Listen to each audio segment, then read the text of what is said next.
Dear student, তোমাদের সবাইকে জানাই মাইশোর টেকনিক থেকে আবারও ওয়েলকাম। তাহলে আমি আগের ক্লাসে কিভাবে বাইনারি যোগ বিয়োগ করতে হয় এগুলো শিখিয়েছি। এখন শেখাবো কিভাবে বাইনারি গুণ করতে হবে। বাইনারি গুণ করতে হলে তোমাকে অবশ্যই এগুলো জানতে হবে। জিরোর সাথে কোনো কিছু গুণ হলে আনসার আসবে কিন্তু জিরো, আর ওয়ান ওয়ান হলে আনসার হবে ওয়ান। এখন কিভাবে গুণ করব সেটা চলো দেখা যাক। তাহলে ওয়ানের প্রথমে এটা দিয়ে এক ঘর এটা দিয়ে পুরোটা এটাকে গুণ করতে হবে। তাহলে ওয়ানকে ওয়ান দ্বারা গুণ করলে কত হয়? ওয়ান হয়। এই ওয়ানকে ওয়ান দিলে ওয়ান হবে, আর জিরোর সাথে যে কোনো কিছু গুণ হলে জিরো হয়। সেমভাবে এই ওয়ান ওয়ান হয়ে গেছে।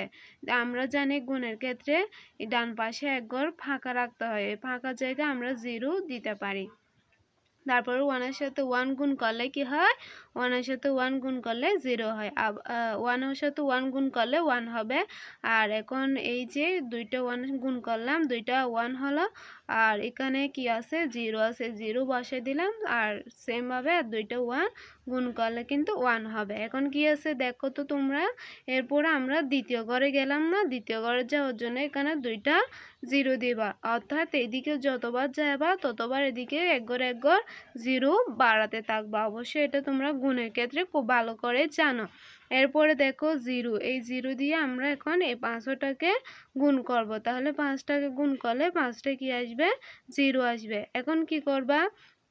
এখন হচ্ছে এটা বাইনারি যোগ করতে হবে। তো আমরা বাইনারি যুগে কি বলছি? ওয়ান যোগ থাকলে জিরো আর বিযোগ থাকলে হচ্ছে ওয়ান। তাহলে এখানে ওয়ান আছে কি? ওয়ান আছে একটা, তাহলে বিজোড়া হলে ওয়ান বসায় দিবা। তাহলে এখানে কি আছে? এক জোড়া ওয়ান আছে না? এক জোড়া ওয়ান থাকলে জিরো হবে, জোড় হলে জিরো।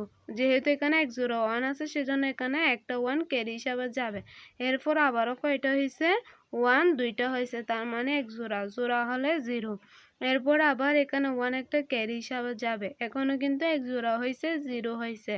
জিরো হওয়ার পরে এখানে যেহেতু এক জোড়া একটা যাবে, দুই জোড়া হলে দুইটা ক্যারি ওয়ান হিসাবে যাবে। তোমরা এটা না বুঝলে আগের ভিডিওতে গিয়ে অবশ্যই দেখে আসবা, খুব ইজি ভাবে আমি এটা বিস্তারিত শিখাই দিছি বাইনারি যোগ কীভাবে জোড় বিজোড়ে করতে হয়।